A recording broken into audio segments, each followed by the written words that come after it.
जीजा जी दीदी हमनी को छोड़ के चल गई। Mister Pratap, your child is absolutely fine.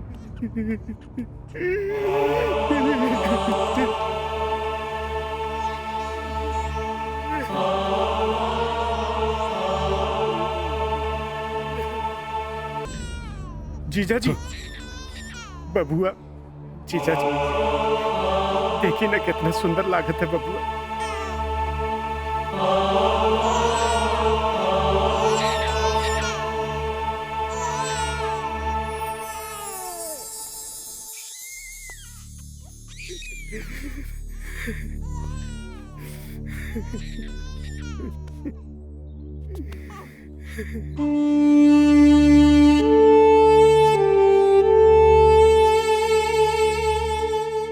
मालती, मालती, तू हमरा से गोल्ड मेडल मांग रहा तो देखा ना, हम तारा खातिर गोल्ड मेडल जीत के ले आइल बानी। बस एक बार आँख खोल के देखा, एक बार। जीजा जी संभालिए अपने आप के। मेडल तो हाथ एक रखा तू ही रख, हम तारा का दिल लेके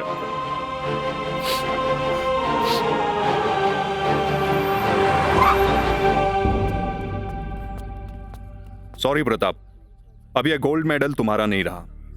तुम डोप टेस्ट में पॉजिटिव पाए गए हो, तुम्हें लाइफ टाइम के लिए बैन कर दिया गया है। और हाँ, अब तुम जीवन भर नहीं दौड़ पाओगे, क्या समझे? ए बहनी, ये बच्चा तो बहुते मनहूस बा। पैदा होते ही माई के खा गए और बाप के इज्जत बर्बाद कर देलस। ए प्रताप बाबू, जोन विधि के विधान रहा तवन हो गई। चला अर्थी की तैयारी करा।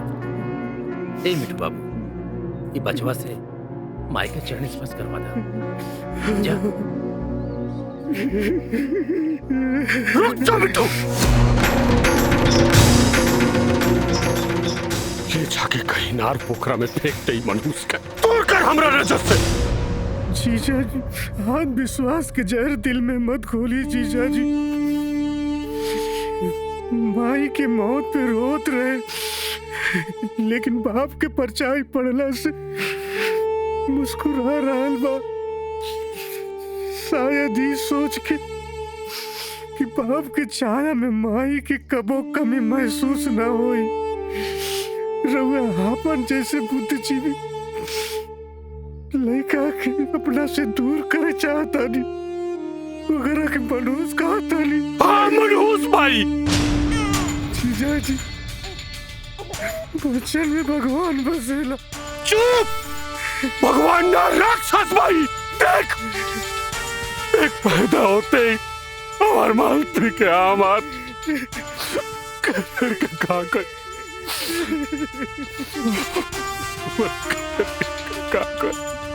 इंडिया और पाकिस्तान के बीच T20 वर्ल्ड कप का ये फाइनल मैच और इंडिया जीत के काफी करीब है। इंडिया के बल्लेबाजों ने मैच को लगभग एक तरफा कर दिया है। इनसाइड एज, किस्मत भी आज इंडिया के साथ है। रोहित शर्मा बहुत बाल बचे और ये राहुल का शानदार पुल शॉट और ये लगा चौका और इंडिया अपने लक्ष्य से। अरे आज तो लगा था इंडिया मैच जीतिए जाए। अरे हाय ला, मिठाई खाओ। पाकिस्तानी खिलाड़ियों के ऊपर काफी मायूसी छाया हुआ है और मैदान में चारों तरफ इंडिया के ही झंडे लहरा रहे हैं। ए रुक रुक, अभी ना, अभी एक रन बाकी बा। अरे अब तो जीत जाई हो इंडिया। हाय मिठाई खा रहे। और कितना रोमांचक होता है। राहुल का ये कवर ड्राइव और ये बॉल सीधे फील्डर के हाथ में। इंडिया पर मिठाइया कलन न रुक। एक रन दूर है, जीत के काफी करीब। लागत अब टोटका करे के पड़ी भाई। धर धर माचिस बार, माचिस लो, माचिस ले धर। कितना करीबी मामला था। बाल बचे हैं आउट होने से। रोहित शर्मा और ये रोहित शर्मा का स्वीप शॉट और ये यो भी कटवा गए। अरे जगन्नाथ, पनौतिया कहीं भाग तो ना गइल बा। अरे चाचा, पनौतिया के छोड़ा, हम देखो धोनी आइल बा। मारी दबा के चल। अरे जियो हो धोनी, मारा हो के विकेट गई। ए बैला देखो ने कहीं पनौतिया तो ना छूट गइल बा। अरे जोर है, जल्दी जाके हाँ, दे। रुको जा, देखो तो नहीं। हे भगवान, हमारे इंडिया के जिताई दिया हो। और ये मोहम्मद अमीर का शानदार बाउंस और विराट अरे दादा, फिर आउट हो गई। और ये हार्दिक पांड्या का हेलीकॉप्टर शॉट बॉल हवा में लगा। हे भगवान, बचाई लो। ये मैच चचा पनौतिया भाग गइल हो चचा। अरे भैया, हमनी के लागत है पनौती यहीं कहीं बैठल बा, तभी तो देखो विकेट पे विकेट गिरता। अरे ठीक से देखला कि ना है। रविंद्र जडेजा और पवेलियन एंड से बॉल लेकर दौड़ रहे हैं मोहम्मद आमिर और ये क्लीन बॉल। इंडिया की उम्मीद पे पानी फेरते हुए पाकिस्तान ने बहुत ही रोचक और रोमांचक तरीके से इस मैच को जीत लिया है और इस बार का T20 वर्ल्ड कप जाता है पाकिस्तान ए को। चचा ई पनौतिया तेजे बा। ई देखो का रे, तोरा के का जरूरत रहला ई मैच देखे के? तोरा के माना कहले रहनी नारे कल मुहा है जावे के। अरे तो मारो,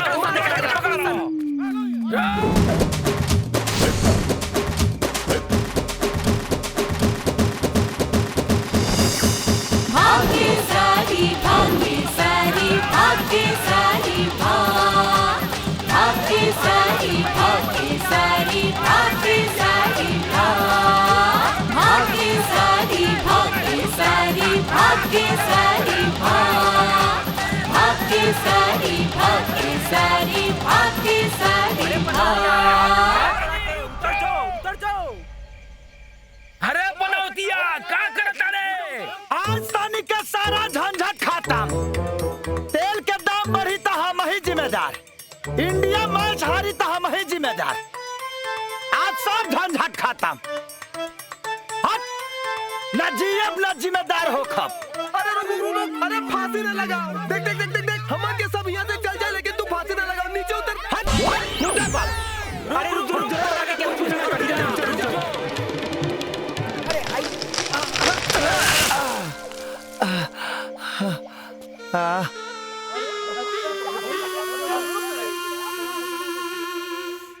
अरे हो देखो हो उतना बिजदर सांप। अरे ये तो फांसी से बच गई, बाकी सबवा काटी तई मरी जाई। अरे काटेगा, काट काट काट काट। ऐसा ही हमार जिंदगी तड़फड़ाई रहता, भागत भागत हमार सब कुछ फाट गइल बा। काट काट।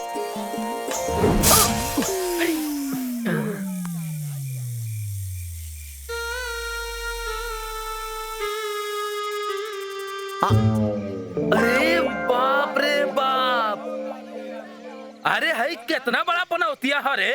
एकरा के सांप काट लेला, सांप मर गई लेकिन पनौतिया जस के तस बैठल बा। अब एकरो जिम्मेदार हम ही बनी रहे। तोहरे चलते खाली हमनी के मिठाई और पटाखा के पैसा बर्बाद होइल बा। मैचवा ना देखले रहते तो तोरा बाप के का जाइत रे। अरे तो का त माने हम का कइले बनी रे। हम यहाँ उरी खड़ा करतानी, हम यहाँ एम्पायर रहनी। उ ठीक से ना खेले सा त घेवड़ा जीती हसा। चलो सन एकरा से बात कइल बेकार बा। चलो एकर कुछ ना होई। चल अपन अपन काम करे जा। चला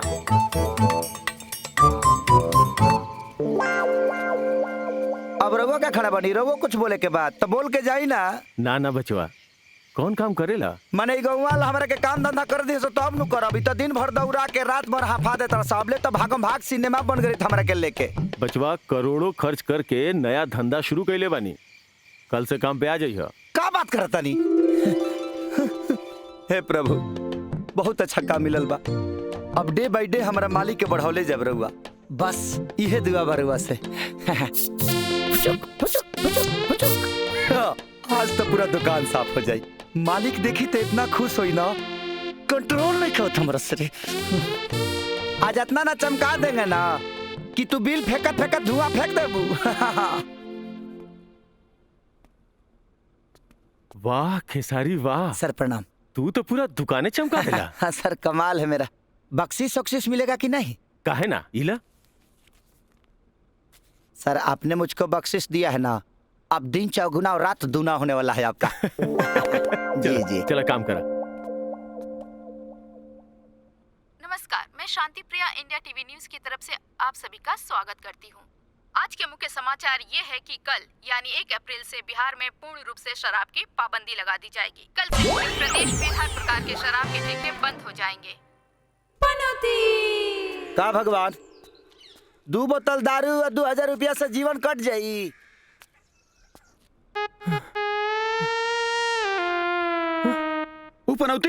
पनौती ससुर हमरा के बर्बाद कर दिलस रे। पकड़ा सरे करा के, अरे मारा सरे करा रे। भाग्य सारी भाग्य सारी भाग्य सारी भाग्य सारी भाग्य सारी भाग्य सारी भाग्य सारी भाग्य सारी भाग्य सारी भाग्य सारी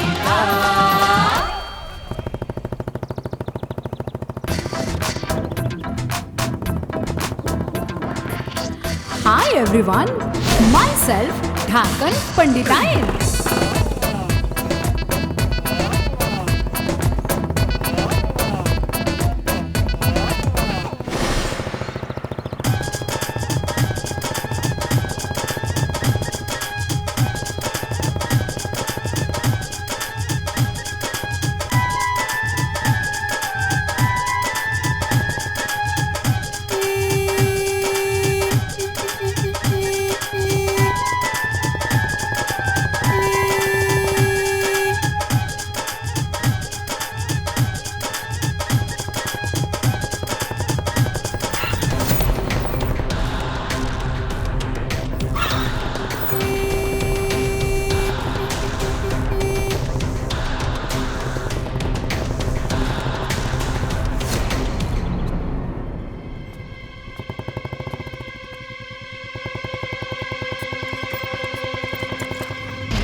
अल्लाह सही सलामत लैंडिंग हो गई।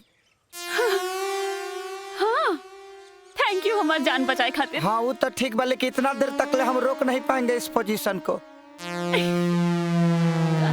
एंट्री मार ले बच्ची।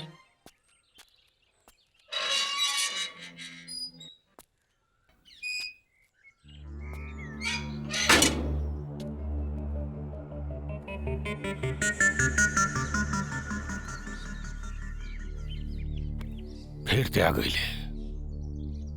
जी बाबूजी, आज हमारा जन्मदिन है था। आज तक ले हमारा जन्मदिन पर हमके कुछ नहीं की दिले। इससे हम अपना जन्मदिन पर रवा खातिर कुछ लेके आइल बनी। इससे की दुनिया में सबसे ज्यादा प्यारा रवा खातिर यह बना। तोरा के कितना बार कहानी ते अपनी मनहूस सूरत हमरा के मत दिखावल कर, लेकिन तोरा तन को शर्म नहीं खे।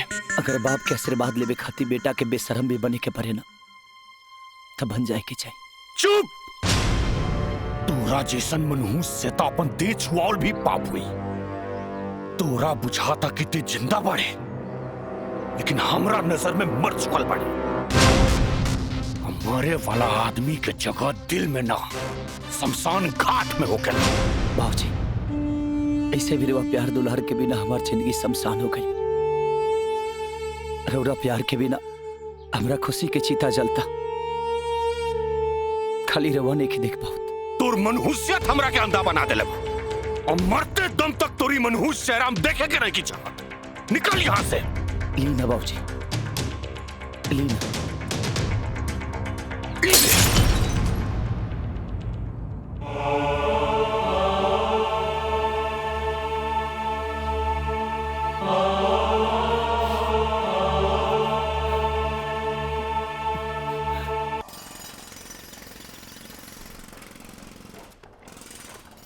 जी प्रणाम। हमरा के मिठू मामा भेजले बड़े। अच्छा अच्छा मिट्टू भेजले बड़े। हाँ, हाँ तो काम बढ़िया से कर ले ना। अरे का बात करता नहीं, जहाँ हम काम करे जाइले हो जी काम खत्म हो जाला। हाँ, मतलब कि फास्ट करी ले। अच्छा सुपर फास्ट। हाँ देखा ये जो मजदूर बड़े बहुत स्लो बड़े। हाँ ये का करले दिन भर बैठे रहले। देखा क्यों को बैठा ना था ठीक। अरे क्या बात करता नहीं, आज से ही लो बैठी काम इतना ना करा दे कि घरे बैठ जाई लो, घरे बैठ के काम करी लो। अच्छा ठीक क्या चलता नहीं। अरे मालिक ई कौना पनौती के राख ले बनी, ई तो बहुत बड़ पनौती है। अबे पनौती नहीं के ये देखो कस्टमर की लाइन लग गई लकी बाटे। अच्छा इस काम को रोको, इस काम को तुरंत रोको। तो किसानों का विवादित एरिया है, ऊपर से 12 माले की बिल्डिंग खड़ी कर दी है। ऐसा करो ऊपर से 2 माले गिरा दो और अगर हमने गिराए ना तो पैसे अलग से चार्ज करेंगे। चलिए ऑर्डर को फॉलो करिए, चलो निकलो। सर ऊपर से 2 महला गिराएंगे तो पैसा चार्ज करेंगे, तो उससे अच्छा है ना मेरे दिमाग में एगो आइडिया आया है। ढांसू 2 महला नीचे से गिरा देता है, अपने आप चलाएगा नीचे। कुछ गलत बोल दिया का? केला खाइए सेहत ठीक रहेगा। तब तक हम 2 महला नीचे को उड़वा देते हैं जयराम जी के। पकड़ मार पनौती के। भागे सारी भागे सारी भागे सारी भाग, भागे सारी भागे सारी भागे सारी भाग, भागे सारी भागे सारी भागे सारी भाग।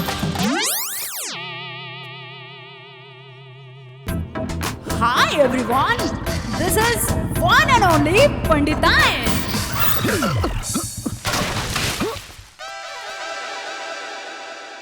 बड़ा लकी बाड़ा यार तू, हमके फिर से मुसीबत से बचा लेला। हम बचा लेनी। हाँ अगर तू सामने ना आयल रहता तो डाल तो हमरा ऊपर गिर जाए। अरे ना ना तोहरा ऊपर कुछ गिरिए नहीं खा सकत। बड़ा क्यूट बड़ा, I like you. Thank you. कहाँ जाएगे बा? भृगु पंडित की है, जाने लूँ का के? भृगु पंडित? हाँ हाँ चलो छोड़ देता नहीं। अरे ना ना तो के बहुत दिकदारी हो जाए। अरे कोनो दिकदारी ना हुई, आवा शर्मा मत, चला छोड़ देता नहीं। अरे जजमान बस तू इतना जान ला कि लड़का का कुंडली कमांडर बा तो लड़की का कुंडली मार्शल बा। एकदम आंख मूंद के बिया तय कदा ला। जी प्रणाम। आनंद रहा। बाप रे बाप, जौन पनौती से पूरा गांव भागेला ओकरे के लेके हमार बेटी घूमतिया। जरूर कोनो अनहोनी होखे वाला बा। प्रणाम पंडित जी। प्रणाम। पंडित जी बात ऐसा बाकी कुंडली के चुस्त दुरुस्त करे मेरा और बहुत नाम सुन ले बानी। ठीक सुन ले बड़ा। बहुत बड़ा प्रॉब्लम से गुजर रहे हैं हम। नाम? खेसारी। जन्म तिथि? 15/3/1996। तोहार कुंडली के जतरा बनावल संभव नहीं खे, फिर भी देख ले तनी। देखी बाबा देखी, कोशिश करी तनी।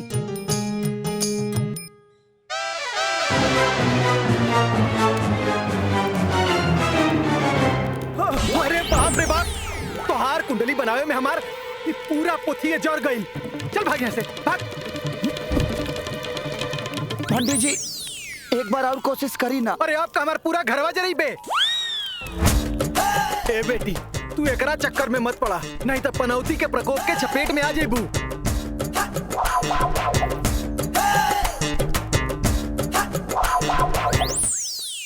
तो पंडित जी के बेटी हो? गोड़ लगता नहीं। काटा तारा चानी लगा के मच्छरदानी रजाऊ। ए राजू रख रख रख रख। अरे यार खतरा घंटी बजा दलस पनौती। अरे तो तनी हमरो के टौराहा पर ले ले चल। तोहरा के बैठाई वो अपना साइकिल पर। आजकल हमर पनौती खत्म हो गइल बा। हम ना बैठे हम अपना साइकिल पर तोरा के। ए बिना फीस के वकील, आजकल हम माटी छुअतई ना तब पाकी हो जाता। हम तोरा पर जाता नहीं कि तोरा के बैठाई कहां से? त कहां जाता रे? हम जात नहीं धनु में। चल बे अभी हमें टाइम नहीं कहते हैं जो लेके हमारे कभी ले ले चल। अरे अरे अरे अरे चल चल चल चल। अरे दादा नए ट्यूटर के बम बोल देहलस रे। तोर पनौती घट गइल बा कि और बढ़ी गइल बा? मनहूस नहीं कर। पनौती हां फिल्म देखे खातिर चले पक्का। भैया आ गई 56 छोरी। यह गुलगुलिया हमको थप्पड़ मार ले रहे। तेकर घाटा का के ले रहे रे? भैया एक रोट रसगुल्ला नहीं रसदार बा। बात के मन रहे, लेकिन पहले ही थप्पड़ मार के हमरा मूड के पापड़ बना दिया। कौनो बात ना रे, चल अब क्लेरस।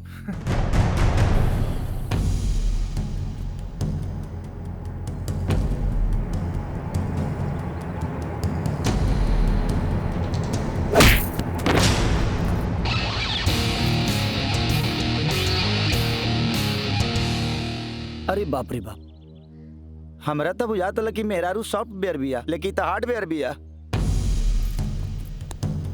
अब लड़कियों को कमजोर मत समझना।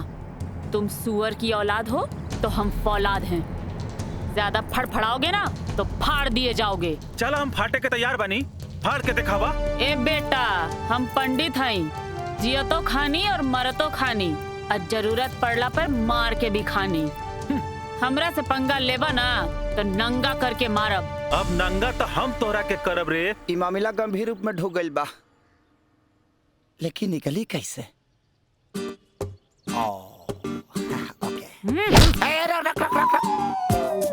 ई का करत रहा तू? ई का करत रहा? ते कौन हवे रे? चला है बताओ तनी।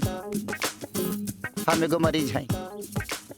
तो भाग जो ना तो तोरो इलाज कर दे। देखा हमारी इलाज भइल बा, अपना इलाज के सोचा लो।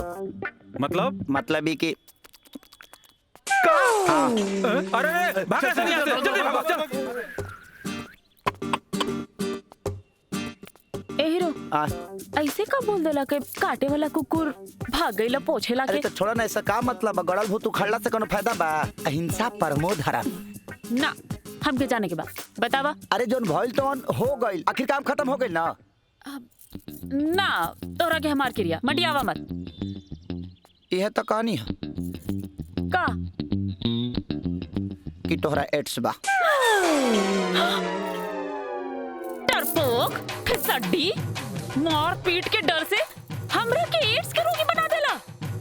तोरा तो कहा गेला?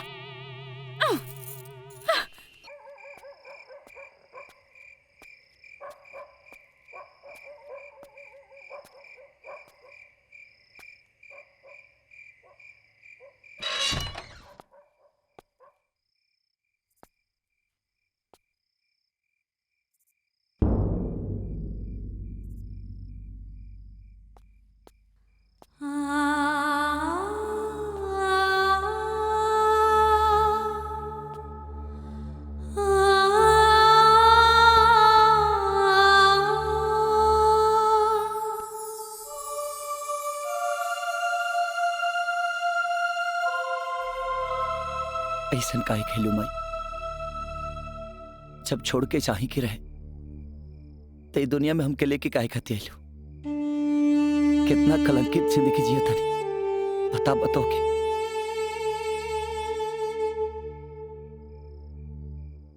अगर एहसास बाना तो चला हमरा साथे।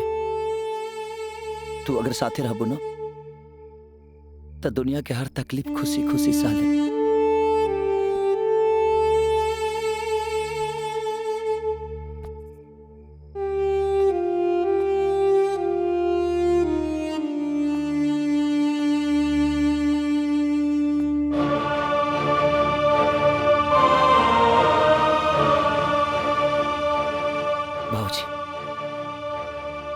आशीर्वाद तो कबो हमके ना मिला, लेकिन झूठा लेके जाता नहीं। अब एकरे के छूके रू आशीर्वाद के महसूस कर ले।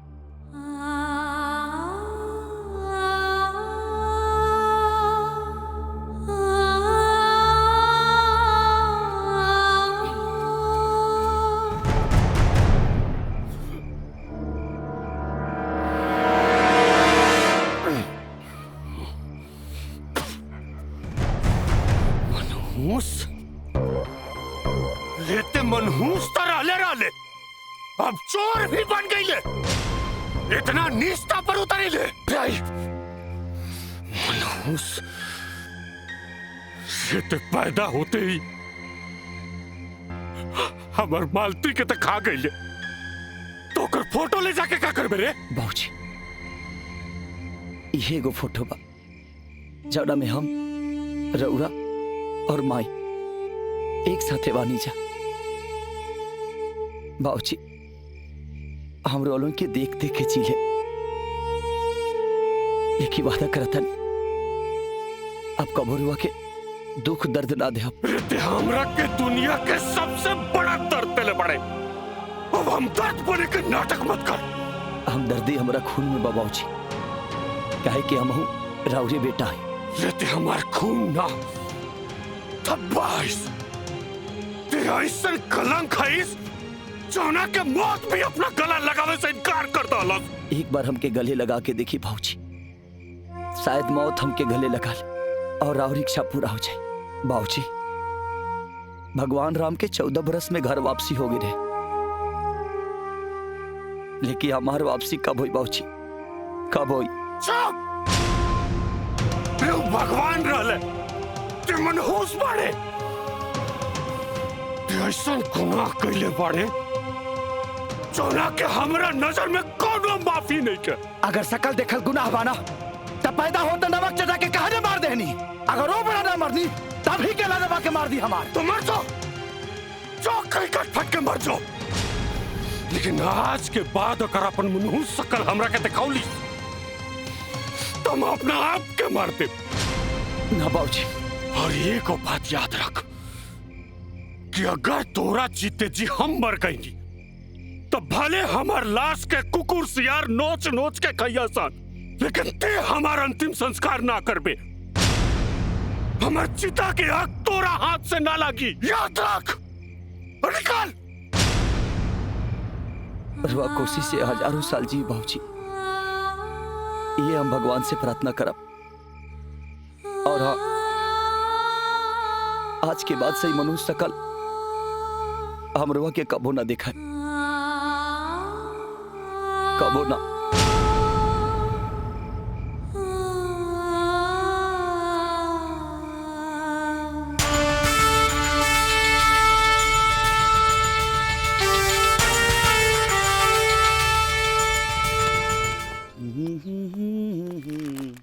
ना ना ना ना।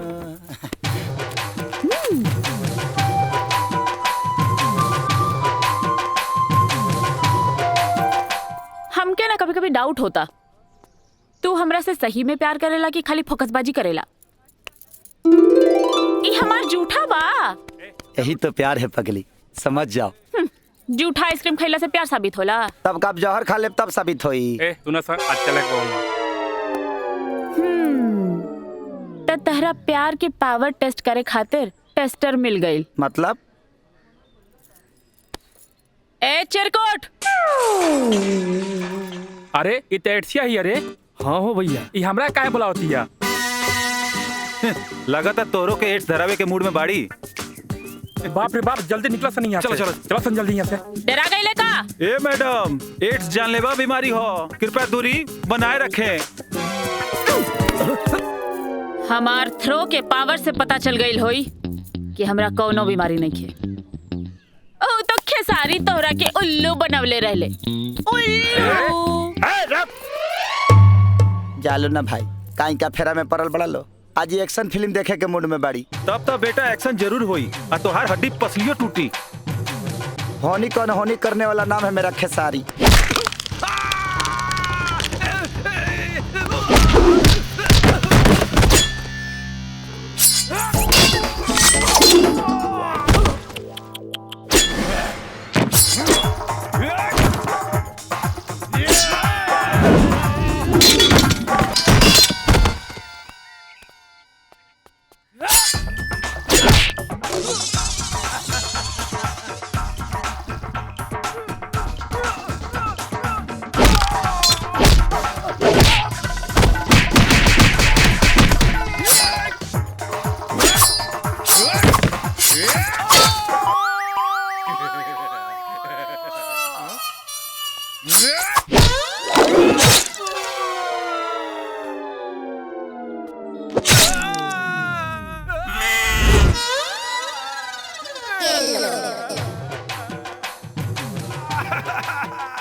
ढुक गई, मजा आवता।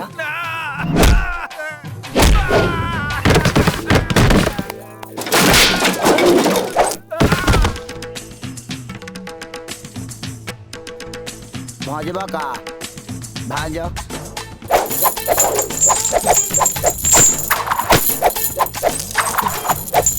बड़ा का वाह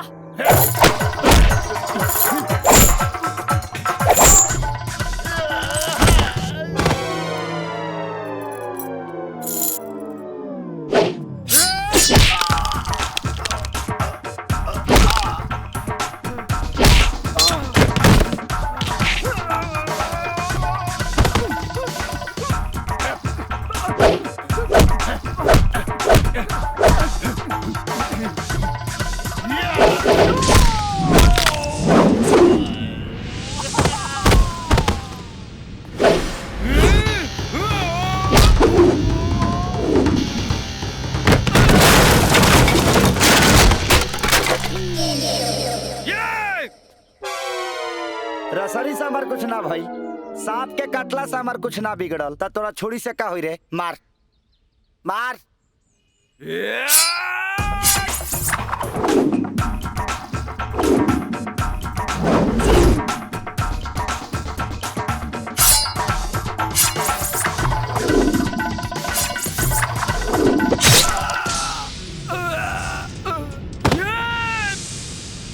और तेहू हूँ कहिए के जेबे? हाँ आय एंगे ना जेबे?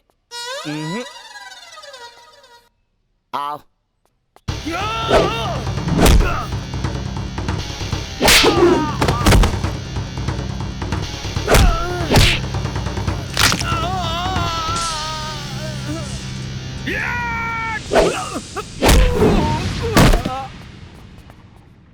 ए भैया हमरा के मत मारा। ओके मिल गइल प्रसाद, प्रसाद मिल गइल। मत मारा। टाइम से खो।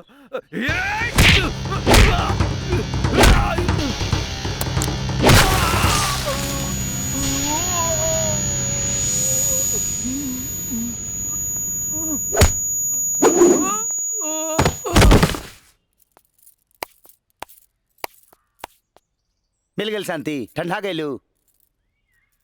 अभी ये तो हमार मिजाज गरमाइल बा। अभी तो तारा प्यार में जलना बाकी बा प्यारे।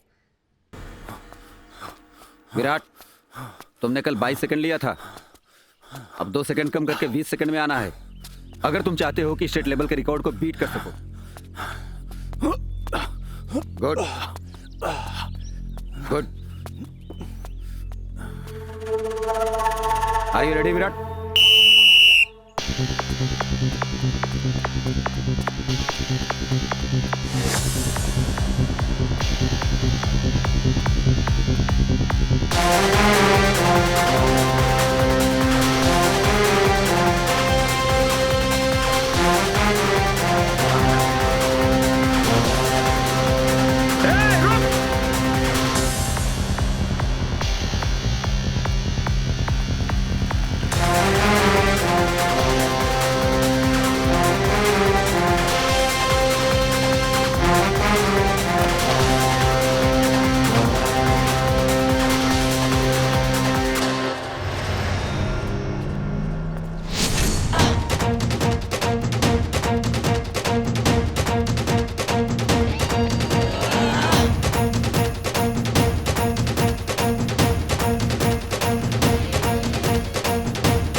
चल भाग के सारी भाग भाग चल भाग के सारी, चल भाग के सारी भाग भाग चल भाग के सारी भाग।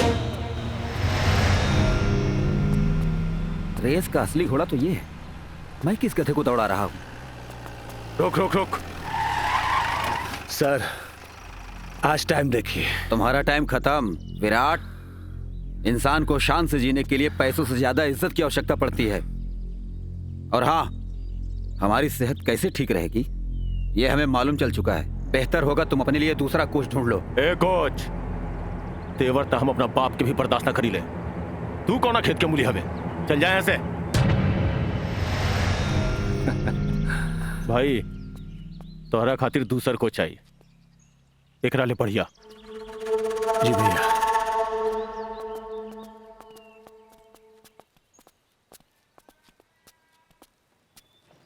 सुनो भैया, वो तेज दौड़ने वाले लड़के का घर जानते हो? हम नहीं जानत भाई। हाँ सुनो बाबू, मैं एक लड़के को ढूंढ रहा हूँ। बोला। नाम तो नहीं मालूम, लेकिन वो लड़का बहुत तेज दौड़ता है, इतना ही जानता हूँ। अरे हो गए सत्यानाश। क्या हुआ? ए भाग मर दे, ऐसा आदमी के नाम ले के सबसे खराब पतवे खुल गए। तुम लोग कहना क्या चाहते हो? कहल ही चाहतनी कि जोन पनौती से पूरा समाज डरेला, दूर भागेला, ओकरे गले लगाए चाहत रह। आए तोहरो कोनो अंतिम यात्रा निकलले बा का पनौतिया? देखो मजाक मत करो। अगर तुम लोगों को पता नहीं बताना है तो मुझे उसका नाम बता दो, मैं खुद ढूंढ लूंगा। ओकर नाम खेसारी है। जा जा जा। तो फिर तुम लोग पनौती पनौती क्यों बोल रहे हो उसको? देखो भैया, जब पहले गांव में बच्चा रोत रहे तो माई कहत रहे सूत जो न तो गबरवा आ जाए। अब जब बच्चा ना सुतेला ना तो माई कहले सूत जो रे, सूत जो ना तो पनौतिया आ जाए। ये क्या मजाक? काहे चिरकुट, काहे शरीफ आदमी का परेशान करता रहा? जा जा या पंडितान मंदिर की घंटी बजावा। ए ऐसन कान के नीचे देव ना कि लागी घर घंटा बाजे, बुझला? ए फुलन देविया संगे मुंह लगा के कोनो फायदा नहीं के। चलो उठाओ जा। हाँ चला चला। हाँ। जब देखा मंडली बैठा के खिलत रहला। हटा। हम की बतावा का बात बा? मुझे खेसारी से मुलाकात करनी है, क्या तुम उसे जानती हो? हाँ का काम बा? मैं भूतपूर्व एशियन गेम्स का गोल्ड मेडलिस्ट रनर हूँ। मतलब धावक हैं? हाँ, और मैं उसे भी एक प्रतिभावान धावक बनाना चाहता हूँ। ये तो बहुत अच्छी बात है। आइए मैं लेकर चलती हूँ आपको। चलो। और बताओ उसके बारे में। अरे बहुत अच्छा धावक है, दौड़ता तो है ही, इंसान भी बहुत अच्छा है। बस बस यहीं से। हाँ एकदम सीधा चलते जाइए। अरे लड़की जो ना प्यार को सीरियस लेती है, 100 में से 90 को धोखा देती है। ए भगिना, मामा बन गई साइकिलिया। एकदम फाइन हो गई, अब चढ़ते चैन ना उतरी। अरे वाह भगिना। देखा खेसारी, हम केकरा के लाल बानी? ई के हा? ई हवन अमरेंद्र जी, नेशनल कोच। बस कोच सुनलर नहीं, 3 टायर कोच सुनलर नहीं, एसी कोच सुनलर नहीं, नया कोच। करबा मजाक। ई दौड़े वाला के सिखावेलन कि कैसे दौड़ल जाला। हाँ, लेकिन हम तो सही दौड़ी ले। हम जानते हैं और हम चाहते हैं कि तुम देश के लिए दौड़ो। सर, आपको कोई कंफ्यूजन हो गया है। दरअसल में हम दौड़ते नहीं है, गांव वाला मिलकर हमको दौड़ाता है। देखो खेसारी, अगर तुम अपनी मजबूरी में इतना तेज दौड़ सकते हो तो सोचो, एक मकसद और अपने नाम से वो सब पनौतीपन का धब्बा हटाने के लिए तुम्हें मौका दिया जाए दौड़ने का, तो तुम कितना तेज दौड़ सकते हो? सर, आपको कोई गलतफहमी हो गया है। बात ऐसा है ना कि हमारा पनौतीपन का साया जिस पे पड़ जाता है ना, वो पलांटी पे पलांटी मारने लगता है। और हम नहीं चाहते हैं कि हमारा पनौतीपन का साया आप पे पड़े और आप भी पलांटी मारने लगे। देखिए सर, आपको मेरे बारे में पता करना है तो एक बार गांव में घूम लीजिए। मेरे चलते कम से कम 6 सरनाड़ुआ घूम रहे हैं। उसका एग्जाम्पल दिस इज माई के भाई मामा। चुप कर मर्दवा, बड़ा भाग से किस्मत चल के घरे आयल बा, तू ओके ठुकराओ तारा। ये बबुआ, यह मौका बा ना, पूरे जवार के साबित करके दिखा दा कि तू पनौती ना बना। यस, तू अपन पैर के रफ्तार के धार से अंधविश्वास के जड़ से काट के फेंक सकेला खेसारी। अरे रह दा, गेहूं काटे वाला आदमी से लगलू विश्वास कटवावे। अच्छा ये बताओ, नेशनल लेवल होला का? अरे भारतवर्ष का लेवल। अरे रह दा, पता बा हमके। ये बताओ, नेशनल लेवल के आदमी गांव के लेवल पे आ गई ले, आई हमारा साथे रहे लगे हैं तो कम ना लेवल पर जाई हैं। तुम मेरी फिक्र छोड़ो खेसारी, और यकीन मानो, अगर तुमने मेरी बात मानी ना, एक दिन कामयाबी तुम्हारे पीछे दौड़ेगी। 23,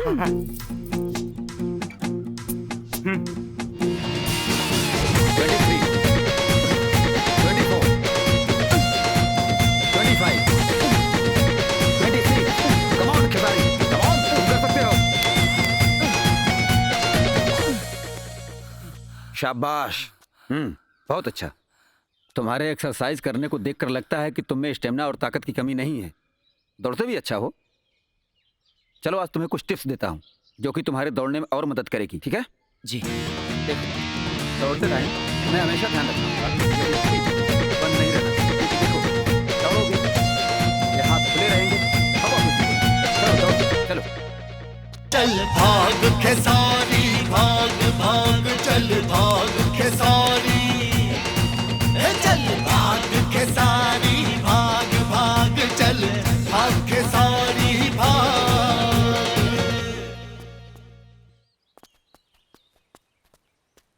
गुड, बहुत बढ़िया। गुड। ओह नो, अरे अभी आप यही हैं? हम तो सोचे थे कि आप संन्यास लेके हिमालय चले गए होंगे। हिमालय पर तो जाना ही है विराट, शिखर पर झंडा जो फहराना है। सपने देखने पर पाबंदी थोड़ी ही है।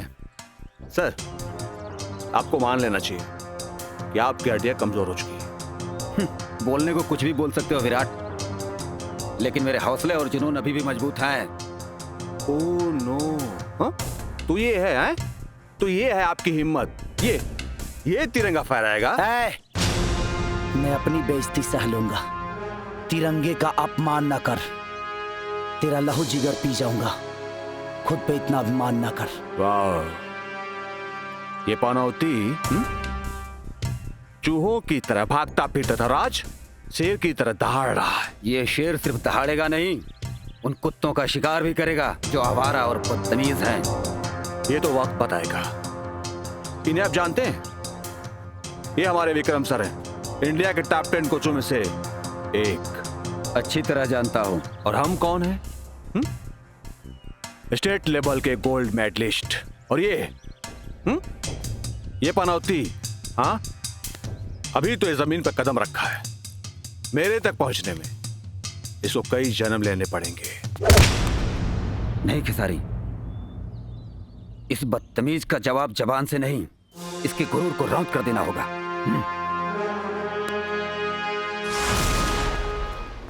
बताइए मिस्टर अमरिंदर, सिलेक्शन कमेटी का मीटिंग आपने क्यों रखा है?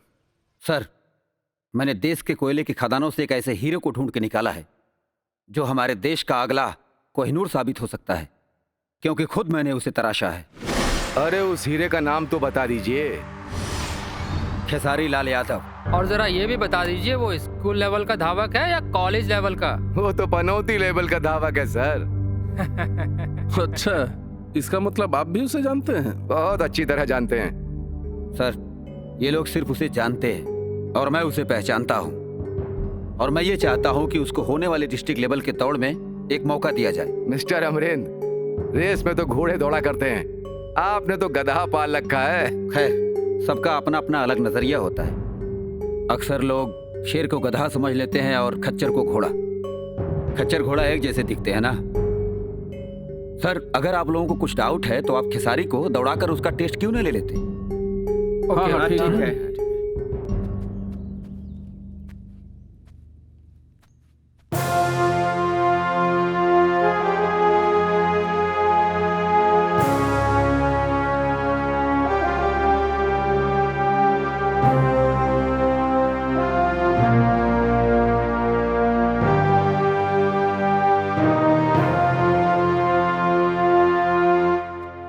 खेसारी जी, तुम्हें अपना बेस्ट देना है। ओके जी, गुड।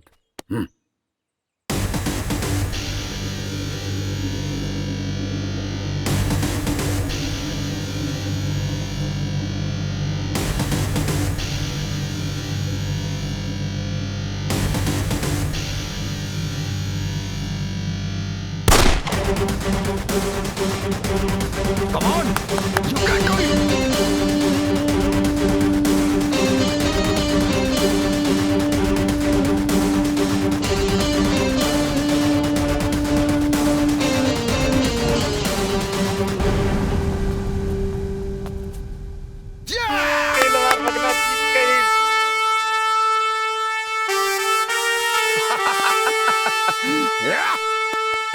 वाह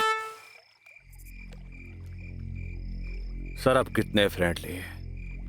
और एक वो खड़ूस डिसिप्लिन की औलाद। अगर मैं 1 मिनट लेट हो गया, चिल्लाना शुरू कौवे की तरह, काव काव काव। वो सब छोड़ो, तुम्हें कुछ पता है कि नहीं? क्या? अरे होने वाले नेशनल गेम में खेसरिया का सिलेक्शन हो गया है। तो आपको क्या लगता है वो जीत जाएगा? विराट, दुश्मन को कभी कमजोर नहीं समझना चाहिए। हम भी दुश्मनी करते हैं, दुश्मन की औकात देखकर, और वो तो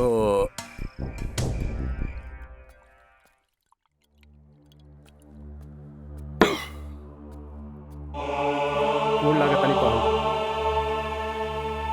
मनुष्य से पीछा छूटल तो हफ्ते हाजिरी जमावे आ गेले। रउआ की सब गलतफहमी अबे दूर हो जाई। पहले ली मुंह मीठा करी। कौना खुशी मेरे रउआ के अपन खून असली रंग दिखा देले बा जीजा जी। जौने बेटा के रउआ मनहूस कहत रहनी आज पूरा जिला जवार में अपने नाम के डंका बजवा देले बा। दीदी के जौन सपना रउआ पूरा ना कर सकनी ओके बबुआ पूरा करी। ओकरा के अपना ली, अपन आशीर्वाद दी जीजा जी, अपने आशीर्वाद दी।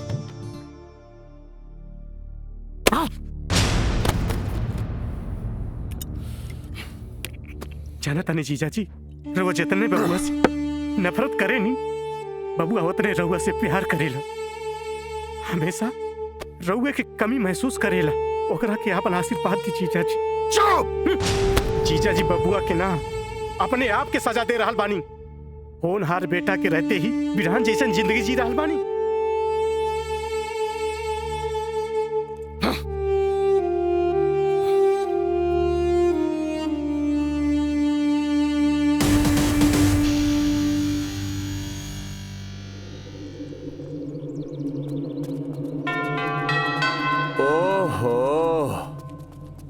गांव नगर में बेइज्जत होने से मन नहीं भरा क्या?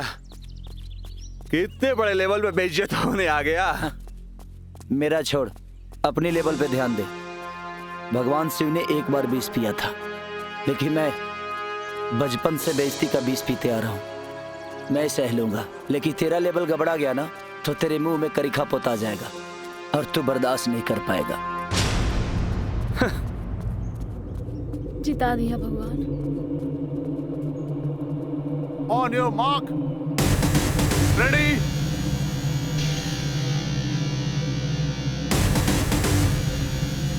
steady, go! विराट, चलो विराट!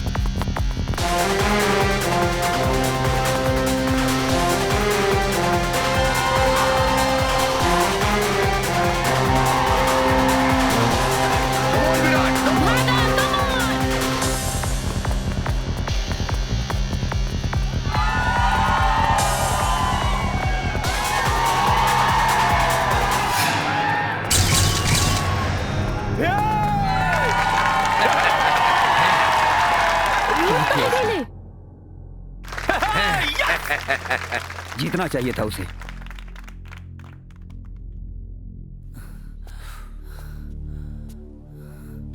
तुमने ये क्या किया खिसारी? जीती हुई बाजी हार गई तुम। सॉरी सर, हमारा आँख चुनरी आए लगल और हमरे आँख के आगे अंधेरा अंधेरा छाए लगल। बहुत दिनों से तुम ठीक से सो नहीं पाए हो, शायद इस वजह से ऐसा हुआ। कोई बात नहीं सर। जिसकी आंखों में जीत का जुनून सवार हो, वो भला सो कैसे सकता है? कोई बात नहीं खिसारी, तुम अच्छा दौड़े और तुम्हारी इसी दौड़ के आधार पे मैं आगे सिलेक्शन कमेटी से बात करूंगा तुम्हारे लिए, ठीक है? Thank you sir. Asian game में विराट सिंह इंडिया को लीड करेगा, कंफर्म कर दिया जाए। खेसारी यादव के परफॉर्मेंस को अवॉइड नहीं किया जा सकता सर। आपने देखा था ना, एक माइनर सी प्रॉब्लम की वजह से वो सेकंड रह गया। सर, अब जो रह गया उसे रहने ही दिया जाए तो बेहतर होगा सर। नो सर, ये खेसारी जैसे ब्रिलियंट रनर के साथ नाइंसाफी होगा। मेरी तो यही राय है। बिल्कुल सर, खेसारी को मौका मिलना ही चाहिए। मेरी भी यही राय है। अब इतनी बड़ी कंट्री है सर, 2 रनर इंडिया को रिप्रेजेंट तो कर ही सकते हैं ना। बिल्कुल कर सकते हैं।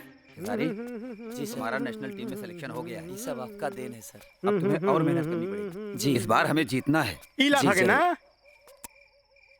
साहब। Thank you. ठीक बा। इला मामा, हीरो खातिर घी पी के और तेज दौड़ियन। ठीक कहलू है तू।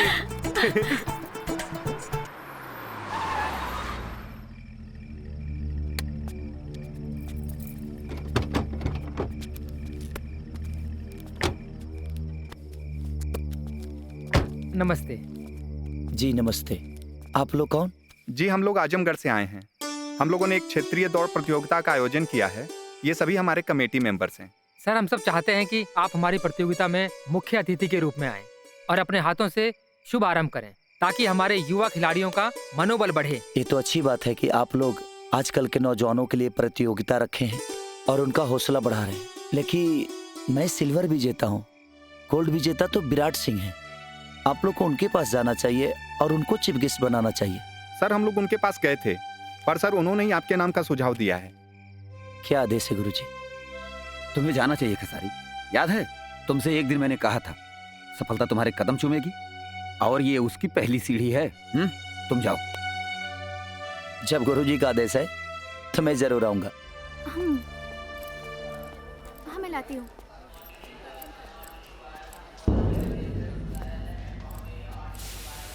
बैठा हूँ।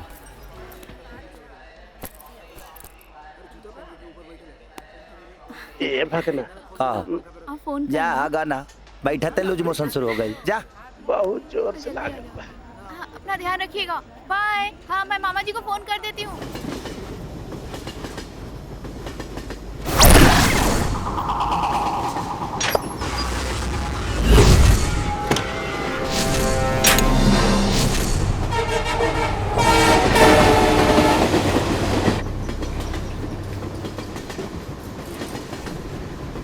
ये मामा कहाँ रह गए?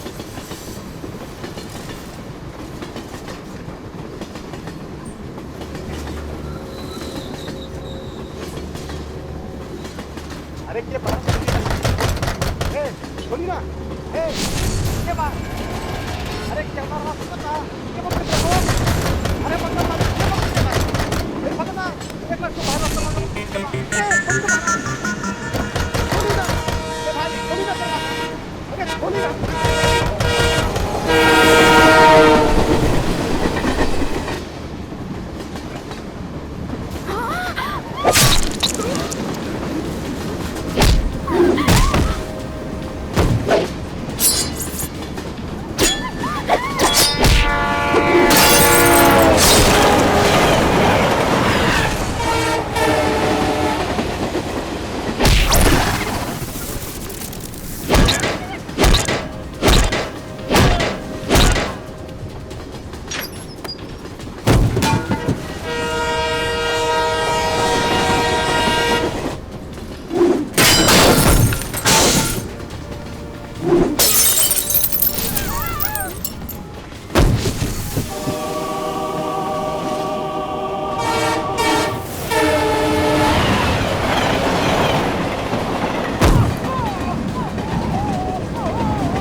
डॉक्टर साहब, डॉक्टर साहब, डॉक्टर साहब।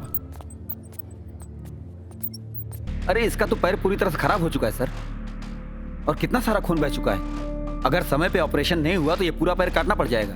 तिवारी बात तो तुम ठीक कह रहे हो, लेकिन इसका ऑपरेशन करने के लिए इसको बेहोश करना पड़ेगा, और हमारे हॉस्पिटल में ना तो बेहोशी का डॉक्टर है ना ही दवाई, तो इसका ऑपरेशन कैसे करेंगे?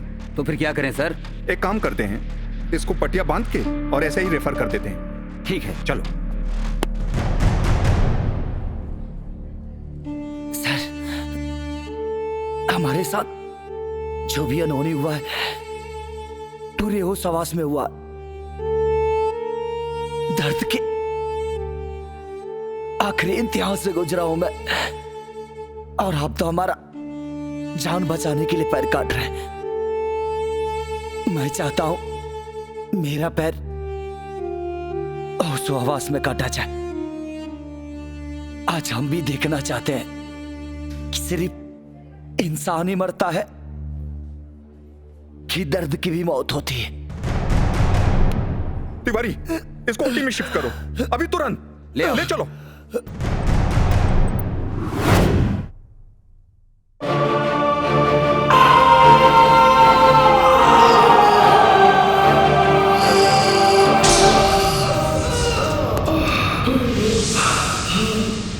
Yes.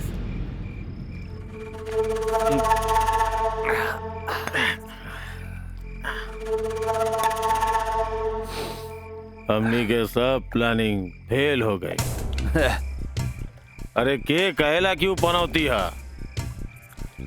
ट्रेन के नीचे अइला के बाद भी बच गई। हम कहता नहीं पनौती है। वो कैसे? बिना टांग के जिंदगी कौने काम के।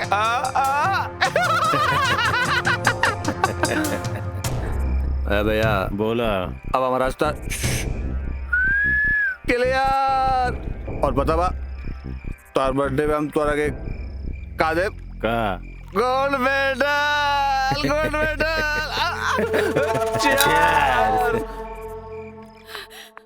का भइल के सारी? का भइल? कुछ बोलत काहे नहीं का?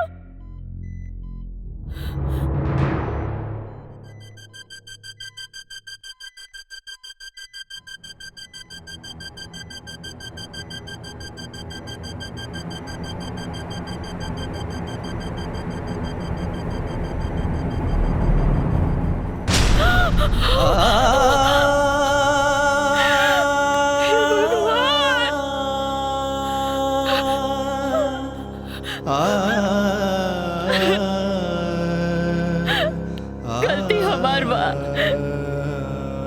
सब गलती हमार बा। ना तोरा क्या अकेले जाए देती और नहीं सब भइल रहे। तेरा साथे रहती तो ये सब ना भइल रहे। माया, गलती तुहार ना, गलती तो हमरा किस्मत के बा। अब गांव वाला हमके पनौती बोल के भगाई भी ना। अब शायद लागत कि हम कबो ना भाग पाए। के कर हिम्मत बा चितारा के भगाई के हाथ लगा के तो दिखाए। सबके मुंह नोच ले बाप। अब हम हमेशा तोरा साथे रहो, तोरा के ना छोड़ब अकेले कबू ना।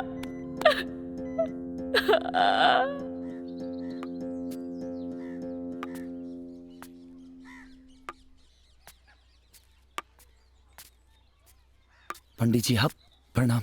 नहीं बेटा, आज हम तोहरा लगे आयल बनी एगो बिनती लेके। ई का करत नहीं रेवा? पापा लगाब का हम रखे। खेसारी, तू हमारी बेटी के जिंदगी के खुशी बन गए बड़ा हो का? ऐसा अपाहिज के अवस्था में तू ओकरा के खुश रख सकेला? ना रख सकेला। और ये बात हम अच्छी तरह से जानत हई। वो तोहरा के लकी माने ले, लेकिन तू साचो में पनौती हुआ। और ये बात तू अच्छी तरह से जानत हवा। कमजोर रिश्ता के डोर से जिंदगी का मजबूत बंधन के ना बांधल जा सकेला। हमार बेटी तोहार प्यार में पागल बिया। और अगर तू ओके सच्चा प्यार करेला तो ओकर भलाई का सोचा। छोड़ दा माया के। प्रेम का असली नाव त्याग है। माया के छोड़ दा। ऐसे हमारी इज्जत भी बचल रही और माया का जिंदगी बर्बाद होके से बच जाई। पंडित जी, हमरो इज्जत से खाली प्रेम ही ना, अरे हम तो ओकर पूजा भी करी ले। रुआ निश्चिंत रही, हम जानत हनी। अरे कटल पेड़ पता चिड़िया भी घोंसला न लगावेले तो इंसान कैसे लगाए? धन्यवाद।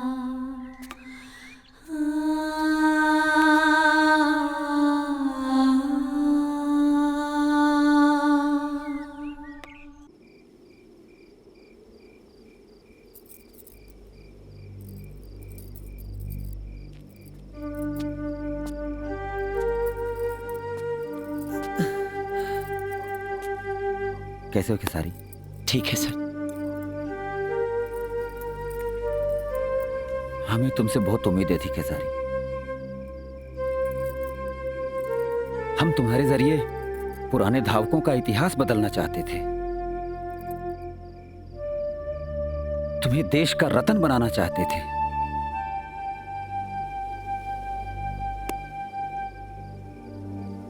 लेकिन तुम्हारे पैर कट गए, जैसे हमारे अरमानों के पंख काट दिए गए। माया, अब इसे हमारी जरूरत नहीं, इसे तुम्हारी जरूरत है। इसका ख्याल रखना।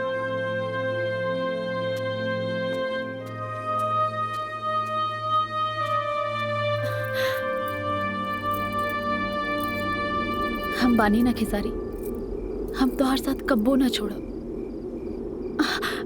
हम खाना लेके आ बतानी।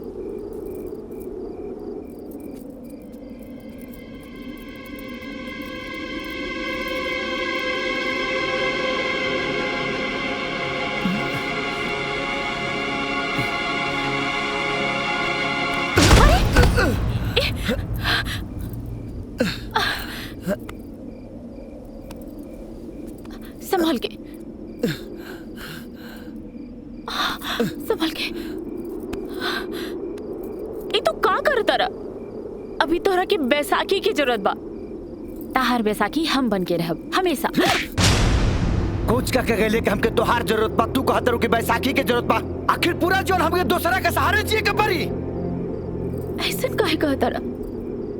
हम केहू और नहीं की, दोसर नहीं की। हम तो तरह से प्यार करे नहीं। लेकिन हम तो से प्यार ना करी ले। प्यार ना करी ले? तब इतना दिन से वो सब का रहल? वो प्यार ना, अपन पनौती उतारे खातिर प्यार के नाटक कैले रहनी, लेकिन पनौती उतरे के बजाय और चढ़ गई। आज हम अपाहिज तक हो गए नी। तू हमरा से प्यार ना करेला, झूठ बोले तारा तू। हम तो से प्यार ना करी ले, तू जा यहाँ से। तू हमरा से प्यार ना करेला, बाकी हम तो तरह से प्यार करता नहीं और करत रहब, और वही अधिकार से तरह साथे रहब। तू अगर ठीक रहता तो शायद हम चल जाती, बाकी इस हालत में तोहरा के छोड़ के जाई तो अपना आप की कभी माफ ना कर पाई। यही एहसान और दिलासा के बोझ तले एक न एक ने हमार दम घुट जाई। तू कहत रहो हमसे प्यार करेलू, तो वही प्यार के वास्ता बत होके तू हमारी जिंदगी से दूर हो जा, हमारे नजर से दूर हो जा। अगर तू ना गेलू ना तो जिए के तो छोड़ दा, वो से पहले हम।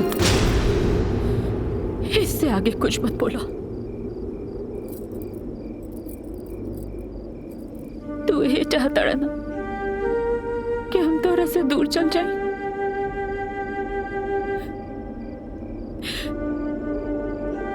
तोरा खुशी और भलाई खातिर हम यो करब,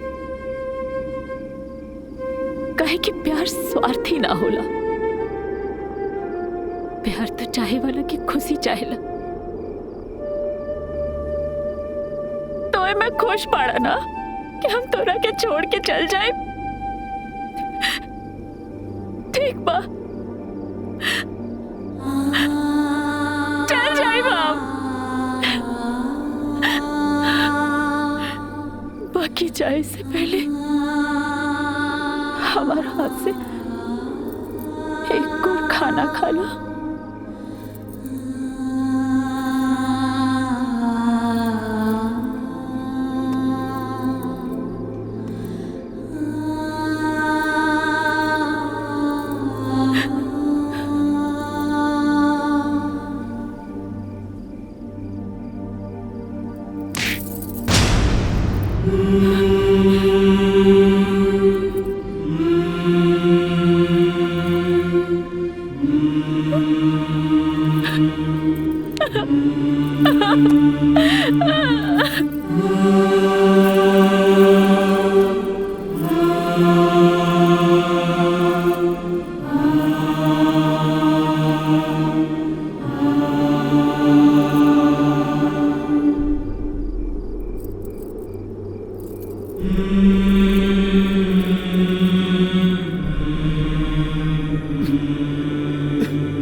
बुला दूंगा उसे।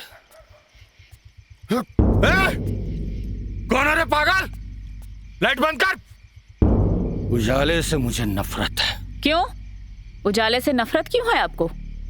क्योंकि आज से 24 साल पहले मेरी किस्मत का दिया बुझ गया था और मेरी जिंदगी में अंधेरा पसर गया। अब अंधेरा ही मेरी किस्मत है। मैं और अंधेरा एक ही सिक्के के दो पहलू हैं। जिस दिन आपकी जिंदगी का दिया बुझा था उसी दिन आपकी जिंदगी में उम्मीद का एक सूरज भी उगा था, लेकिन दिए के बुझने के वियोग में आपने उस सूरज को नजरअंदाज कर दिया, उसे अपनी जिंदगी से निकालकर फेंक दिया। मेरे अतीत को इतने करीब से कैसे जानती हो? कौन हो तुम? मेरे बारे में जानकर आप क्या करेंगे? मैं आपके अतीत को भी जानती हूँ और आपका भविष्य भी देख रही हूँ। ये पहेलियां मत बुझा। वैसे भी शराब कभी कभी चढ़ती है। रास्ता छोड़। कैसी विडंबना है, बेटा अपनी जिंदगी की उधेड़ बुन से जूझ रहा है और बाप दारू के नशे में धुत है। चुप। वो मेरा बेटा नहीं है, पनौती है वो। मनहूस। सही कहा आपने, पनौती ही है वो। तभी तो एक पैर कट जाने के बाद भी जिंदा है। आज के दिन तो हर साल वो आता था ना आपसे मिलने, आज क्यों नहीं आया? कभी सोचा है? मुझे कोई फर्क नहीं पड़ता वो मरे या जिए। फर्क पड़ता है, क्योंकि वो सिर्फ आपका ही बेटा नहीं, आपकी पत्नी का भी तो अंश है ना। आपको क्या लगता है आपकी पत्नी की आत्मा को शांति मिलती होगी जब आप उसे मनहूस और पनौती बोलकर अपने आप से दूर करते होंगे? मैं भी एक औरत हूं, इसीलिए ये कह पा रही हूं। मैं खेसारी की जिंदगी का उजाला बनकर गई थी, लेकिन उसने मुझे भी अपने आप से दूर कर दिया, क्योंकि उसे भी आपकी तरह अंधेरे में रहना है। आखिर आप ही का खून है ना।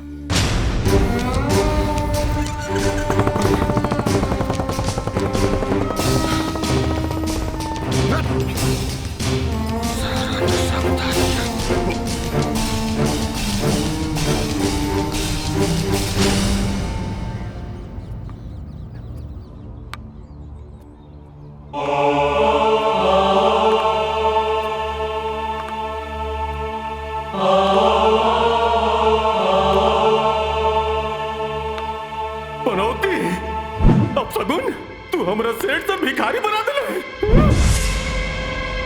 कारे पपिया अभिले जिंदा बरते देख, तोरा कारण हमरा बेटा का बियाह ना भइल। जो जाके कहीं इनार कुआं में डूब के मर जो, पनौती कहीं का।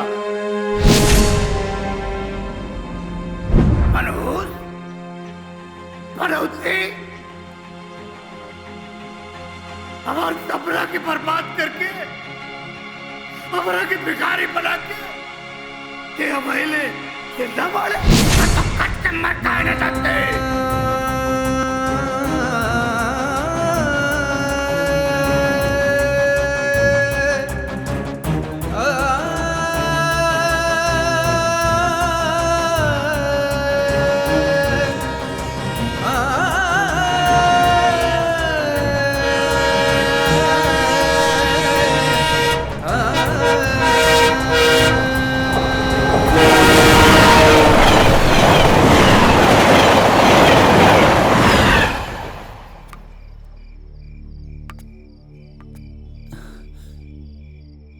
भाऊजी,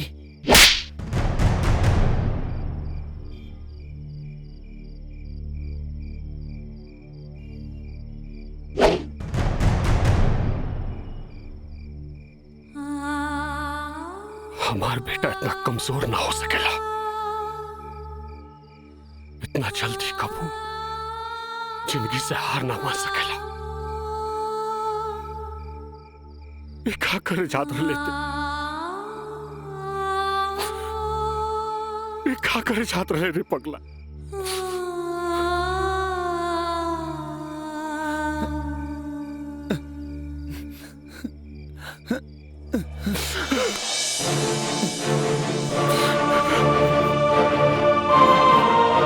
बाबूजी यही गले लागे खाती कितना दिन से तरसता नहीं। अगर एक सेकंड लेट कर दी थी ना रउरा से तो हमारे गले लग के सपना अधूरा रह जाए।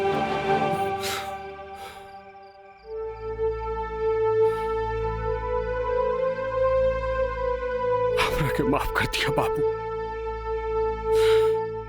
आज अगर हमारा बेटा जिंदा बा,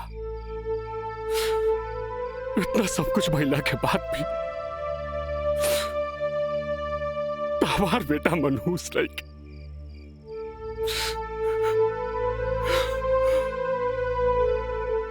जरूर तारा में कोनो खास बात बा। भगवान तारा के कोनो खास मकसद खातिर भेजले बाड़े। का करी बाबू, हमरा आंख पर अंधविश्वास के पट्टी चढ़ल रहे।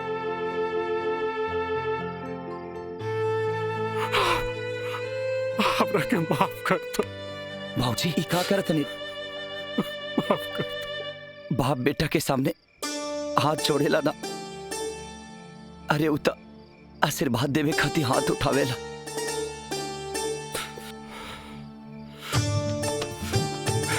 खुश रह बाबू। खाली तोहरा के हमारा आशीर्वाद ना, जिंदगी के हर कदम पर तुहार साथ दे तो वे तारा माई के आत्मा की शांति मिले। ये हमार प्रायश्चित हुई।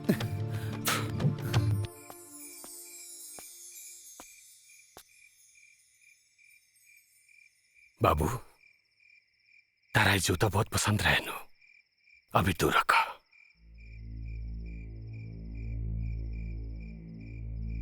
बाबूजी अभी जूता हमरा कौनो काम के बा, कौनो काम के नहीं के।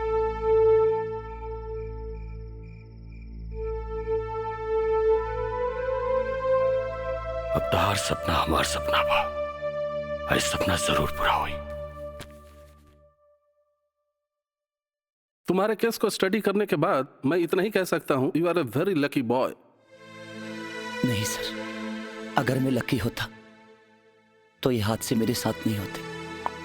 अब देखो जो हुआ सो हुआ, लेकिन मैं दावे के साथ कह सकता हूं, मैं जो तुम्हें नकली पैर दूंगा उसके सहारे तुम सिर्फ चलोगे नहीं, दौड़ोगे भी। डॉक्टर साहब,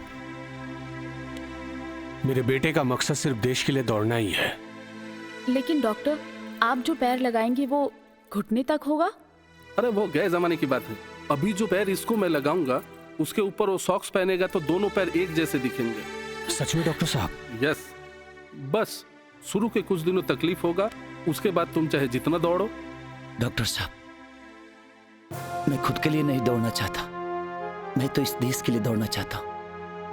उन तमाम विकलांगों के हौसले के लिए दौड़ना चाहता हूं। देखो बेटा, इस तरह के कारनामे तो पहले भी बहुत हुए हैं और मैं भी चाहूंगा कि इतिहास में तुम्हारा भी नाम दर्ज हो। और एक बात, दौड़ से पैरों से नहीं हौसलों से होता है।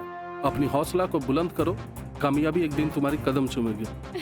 एक काम कीजिए, कल आप लोग आइए, कल मैं इनको पैर लगा देता हूँ। Thank you sir. वेलकम।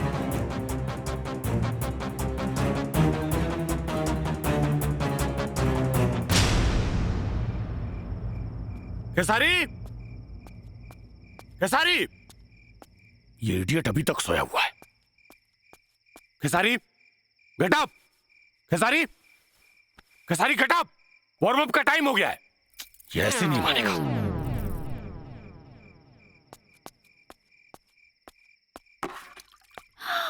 पानी। Get up. ऐसे मेरा सपना पूरा करोगे? ऐसे गोल्ड मेडल जीतोगे तुम? इतना आलसपन से? वार्म अप का टाइम हुआ है, उठो। जी। अरे भैया जी, ये को बैड न्यूज बा। का भइल? तोर बाप मर गईले? अरे ना भैया जी, केसारी के बाप आइल बा और वो ओकरे के दौड़े के प्रैक्टिस करवावता।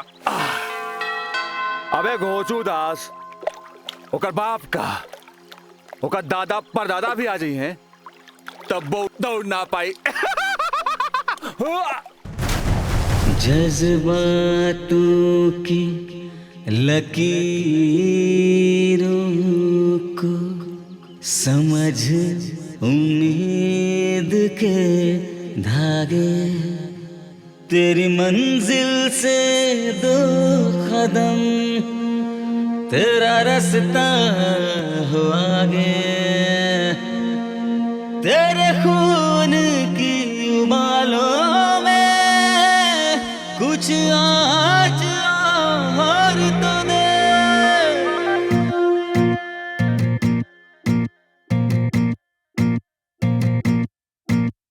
सबकी किस्मत हाथों में है, तेरी है पैरों में, चल तू भाग। जिल्लत में जिएगा कब तक इस गुर्बत में, चल तू भाग। रफ्तार में खार लगा के, बिजली की तार छुआ के, सीने में भर कर आग आग चल भाग के सारी, भाग भाग चल भाग के सारी, चल भाग के सारी, चल भाग के सारी, भाग भाग चल भाग के सारी भाग।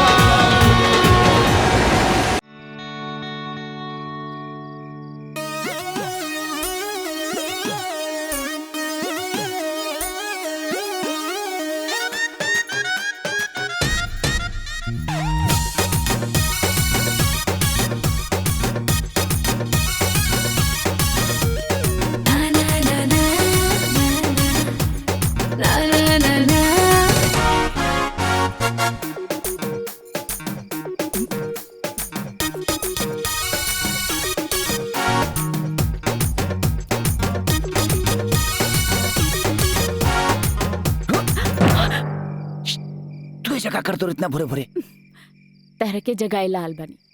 तू जगावे आइल बाड़ू, ई जगावे ला नियत नहीं लागत, बलात्कारी वाला लागता।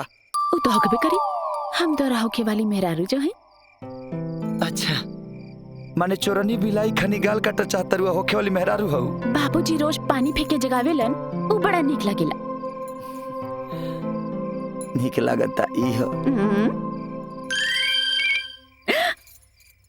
4 बज गल, दौड़े जाके परी। और बताओ खेसारी, पैर लगाने के बाद कैसा फील कर रहे हो अभी? सर ऐसे तो ठीक है, लेकिन दौड़ने पे पैर में बहुत ज्यादा दर्द होता है। डोंट वरी, इसका भी इलाज है मेरे पास। सर ये सिर्फ पैर दर्द में काम आता है कि सर दर्द में भी ले सकते हैं? बिल्कुल, सर दर्द में भी बहुत असरदार है। थैंक यू सर। 294, 225, 296, 7, 8, 9, 10, 301। क्या हुआ? प्यास लगल बा। अभी नहीं, अभी 100 और उसके बाद पानी मिलेगा। नाउ स्टार्ट। 5, 3, 100 कंप्लीट करो, मैं आता हूं।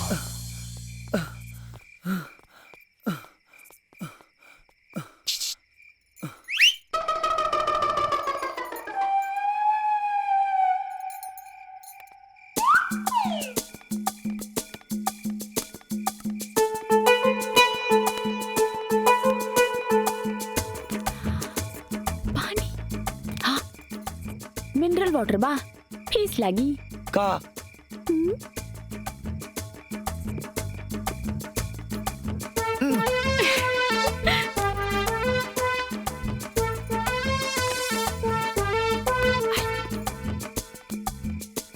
आराम से आराम से। आप ऐसा कैसे कह सकते हैं मिस्टर प्रताप? आप खुद भूतपूर्व धावक रह चुके हैं। हाँ ये बात अलग है, डोपिंग टेस्ट में आपका गोल्ड मेडल छीन लिया गया था। लेकिन एक बात आप भूल गए मिस्टर विक्रम, कि बाद में AFI athlete federation of India ने मुझे निर्दोष पाया था। ये किस टॉपिक पे बहस करने लगे आप लोग? मुद्दे पे आइए। प्रताप जी, अगर आपको अपने बेटे को दौड़ाना ही है तो फिर पैरा एशियन में दौड़ाइए, हम एग्री हैं। माफ कीजिएगा सर, मैं अपने बेटे को विकलांगों की श्रेणी में नहीं दौड़ाना चाहता। वो एशियन में ही दौड़ेगा, सामान्य श्रेणी में। सर ये महानुभाव तो ईगो में आ गए। ये ईगो नहीं है मिस्टर विक्रम, ये मेरा कॉन्फिडेंस है। लेकिन प्रताप जी, आपका बेटा तो अपाहिज हो चुका है, वो एशियन में कैसे दौड़ सकते हैं? सर, अपाहिज इंसान शरीर से होता है, दिमाग से नहीं। और मेरा बेटा दिमागी रूप से चुस्त और तंदुरुस्त है। Mister Pratap, I am sorry, पर हम एसोसिएशन के रूल तो बदल नहीं सकते। माफ कीजिएगा सर, जब रूल बदलते हैं तभी इतिहास बनता है। अच्छा, तो आपको लगता है आपका बेटा इतिहास बनाएगा? ये तो मेरा बेटा आपको जवाब देगा मिस्टर विक्रम, लेकिन आपके लिए एक मुफ्त में सलाह है मेरी कि बीपी की गोली अपने साथ रखिएगा, शायद आपको हार्ट अटैक भी हो सकता है। जेंटलमैन, आप सबको एक चीज दिखाना चाहता हूं, प्लीज गौर करो। मिस्टर यान कार्डोजो, अ मिलिट्री मैन, इनका एक पैर ब्लास्ट में उड़ गया था। अपाहिज होने के बाद भी ये मेजर जनरल बने। दूसरा, अर्णिमा सिन्हा, एक पैर कट जाने के बाद भी इन्होंने माउंट एवरेस्ट फतेह किया। तीसरा, mister blade runner Oscar Pistorius, इनके तो दोनों पैर नहीं है, इसके बावजूद ये ओलंपिक में दौड़ते थे। तो सर, मेरे बेटे का तो सिर्फ एक पैर कटा है, तो वो ओलंपिक में क्यों नहीं दौड़ सकता? लेकिन सर, आपने जिन महान लोगों के उदाहरण दिए हैं वो सभी अपने आप को प्रूव कर चुके हैं। मेरा बेटा भी अपने आप को साबित करेगा सर। आप लोग उसका जिस तरह से चाहें उस तरह से टेस्ट ले सकते हैं। और बात मेरे बेटे की नहीं है, हमारी आने वाली पीढ़ी की है। जब उसके पास हौसले और हिम्मत की कमी नहीं है, वो अपने विकलांगता को अभिशाप नहीं मानता, तो हमें तो उसका सपोर्ट करना चाहिए, अपोज नहीं। वो आने वाली पीढ़ी के लिए एक सबक बनेगा, और आने वाली पीढ़ी विकलांगता को अभिशाप नहीं मानेगी। वो अपने हौसले और हिम्मत से हर मंजिल को फतह करेगी। तो क्या हमें उसका सपोर्ट नहीं करना चाहिए? बाकी आप लोगों की मर्जी सर। ओके, थैंक यू सर। चल भाग खेसारी, भाग भाग चल भाग खेसारी, भाग खेसारी चल भाग खेसारी, भाग भाग चल भाग खेसारी भाग। सर, आपका बेटा सिलेक्ट किया जाता है। Got to result sir. Thank you. ओके।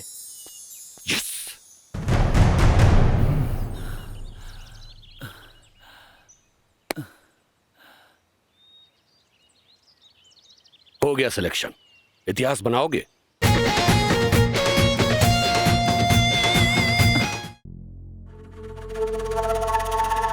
तुम यहाँ बैठ कर दारू पी रहे हो और हम अपनी आंखों से देख कर आ रहे हैं। वो नकली पैर के सहारे उतना ही तेज दौड़ रहा है जितना वो असली पैर के सहारे दौड़ता था। आप भी क्या मजाक करते हैं? वो एशियन में दौड़ेगा? कमाल है। रहुआ ओकरा से डरा था नहीं, मतलब कि मामला गंभीर बा। हाँ भाई साहब, पता नहीं उसके अंदर कहां से इतना हौसला आ जाता है। अरे तो तेहू दौड़ना कस के। अरे भैया, आप कितना दौड़ी आए? ऐसे ज्यादा दौड़ो तो हमारी छाती बाहर निकल जाए। और वैसे भी समय कहां बचल बा। हमरा के तला कुछ ना कुछ दिमाग लगा के पड़ी, कुछ ना कुछ सोच के पड़ी। कौनो न कौनो कर कमजोरी जरूर हुई। रे जी मालिक। ओकरे कमजोरी के पता कर, फिर सोचल जाए कि ओकरा संगे का करे के बा।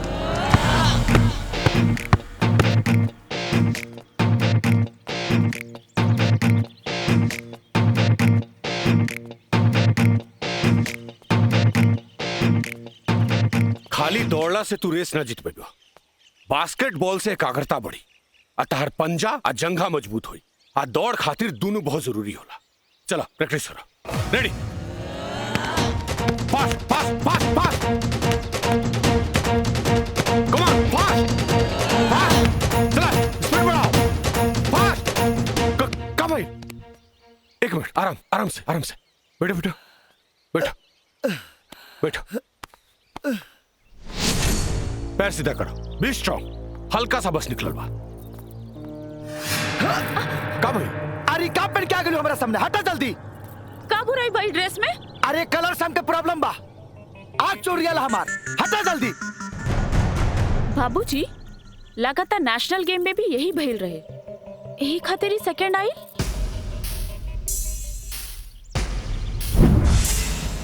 हटाई जल्दी हटाई, ये कौन रंग ले आइल बानी? हम समझ गए, तारा माई की तरह तोरो भी क्रोमोफोबिया बीमारी बा, लेकिन तू चिंता मत करो, एक और उपाय बा हमरा पास, प्रैक्टिस करे पड़ी। बी स्ट्रांग, चलो। देखो नुकसान ना हो के चाहिए, कुछ करो, समझ गिला? मुबारक हो मालिक। हाँ। खेसरिया कमजोरी पता चल गई, ओकर नारंगी रंग से आंख चौंधिया जला मालिक। अच्छा, तो के क्रोमोफोबिया की बीमारी बा? जी मालिक।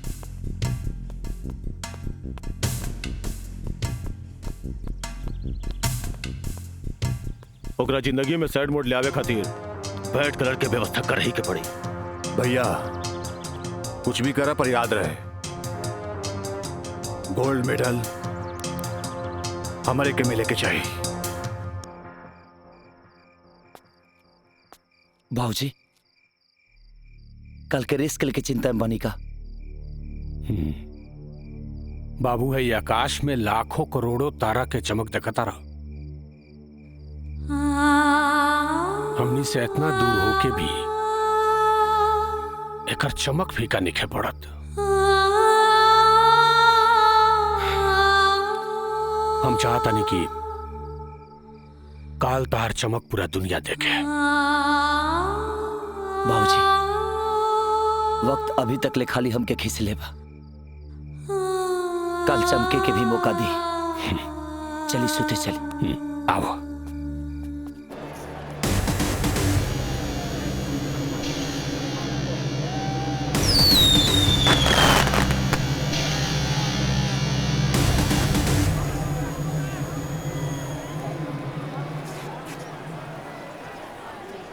दिल से याद कर लीजिए अपने खुदा को, शायद इस घड़ी में वही कुछ करिश्मा कर जाए, क्योंकि आप तो सुभान अल्लाह। आप पाकिस्तानी हैं? बिल्कुल सही पहचाना जनाब आपने।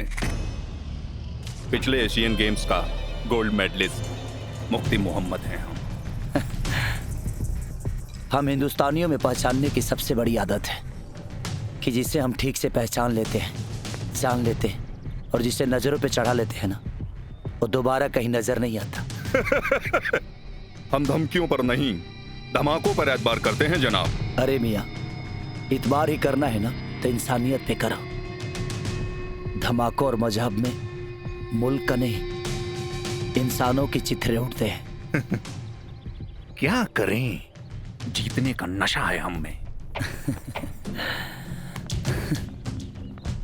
इस बार आपका नशा उतर जाएगा।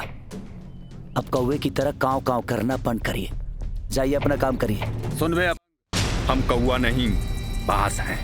गोल्ड मेडल यानी तेरे देश की सोने की चिड़िया हम अपने पैरों में दबोच कर ले जाएंगे। अंग्रेजों के कचड़े में फेंके हुए सपने अब तुम लोग देखने लगे? मत देखो, वरना अंधे हो जाओगे। अरे अंग्रेजों की औकात नहीं हुई हमारी सोने की चिड़िया ले जाने की, तो तुम तो किसी लायक नहीं हो, और तुम्हारी हैसियत नहीं है किसी हिंदुस्तानी के सामने से एक बाल तक उखाड़ने की। मैदान में उतर, हमारी कितनी हैसियत है और कितनी औकात है पता चल जाएगा। बताने की जरूरत नहीं है, अरे तुम लोग के बारे में पूरी दुनिया जानती है। और सुन, हमारा भारत सोने का चिड़िया था, है और रहेगा, लेकिन तुम्हारा पाकिस्तान पहले दोगला था, आज मौगा हो गया है। अपनी जुबान को लगाम दे, वरना। जुबान पे लगाम तो आपको लगाना है जनाब, मेरे हौसले तो बेलगाम है। मिलते हैं फिर। ए चाचा, बात सुना, परफेक्ट इंतजाम कइले बड़ा कि नाही? अरे मर्दे टेंशन काहे लेत रह, पूरा परफेक्ट इंतजाम भइल बा। अरे तो अच्छा, मंचवा शांति से दिखावा रहो जा। हो। हिंदुस्तान की तरफ से शिरकत कर रहे हैं खेसारी लाल यादव,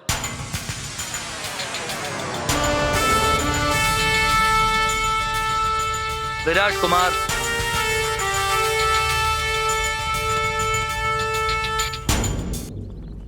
पाकिस्तान के तरफ से पिछले बार के विजेता मुफ्ती मोहम्मद, साउथ कोरिया के जेनशु, मलेशिया की तरफ से अजीम मोहम्मद, और जापान की तरफ से तोमियो रोली। श्रीलंका की तरफ से विंसल डिसिल्वा। ये सभी अपने अपने देश के सर्वश्रेष्ठ धावक हैं। देखते हैं कि इस बार के एशियन गेम में कोई नया रिकॉर्ड बनता है, कोई नया धावक सामने आता है कि पाकिस्तान के वही पुराने धावक मुफ्ती मोहम्मद विजेता बनते हैं। सारे खिलाड़ियों की नजर बाज की तरह गोल्ड मेडल के ऊपर है कि देखना यह है कि इस बार का विजेता कौन होता है।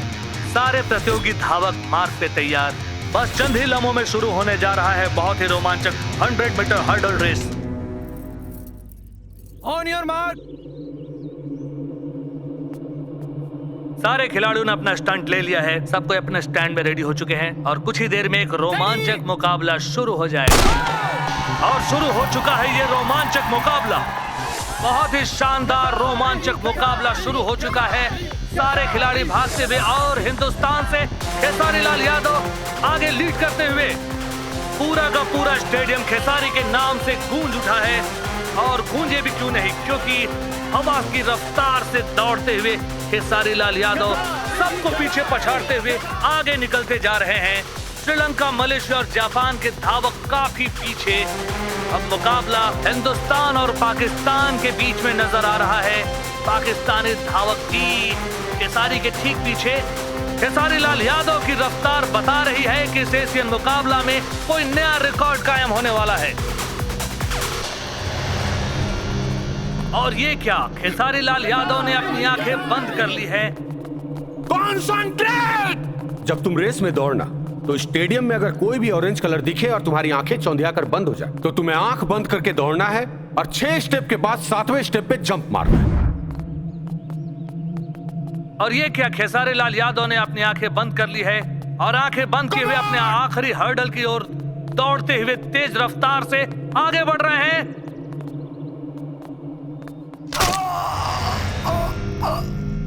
Oh no!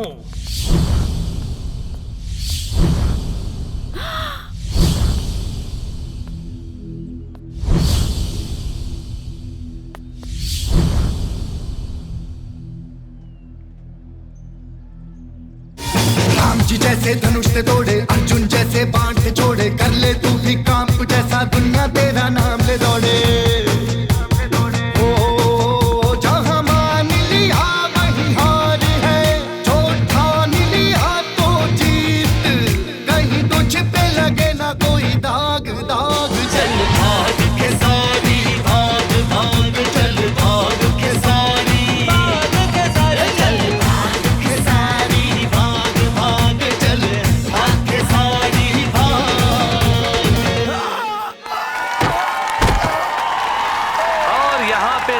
खत्म हुआ। खेसारी, खेसारी, तुम ठीक हो? सॉरी बाबूजी, मैं जीत नहीं पाया। कोई बात नहीं, यू आर ब्रेव मैन। मंजिल अभी मिली नहीं और तुम अभी थके नहीं। अभी बहुत समय बाकी है। बहुत ही कांटे की टक्कर रही। अब देखना होगा कि विनिंग लाइन को सबसे पहले किसने टच किया। So we move to the replay team. हे भगवान, न्याय करिया।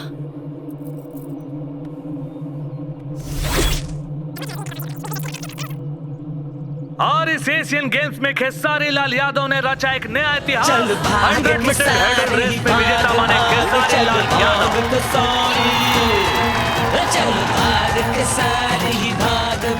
I'm proud of you, Allah, my son. I'm proud of you, my son. ना करने वालों के लिए हर रास्ते बंद होते हैं। जीत उन्हीं की होती है जिनके हौसले बुलंद होते हैं।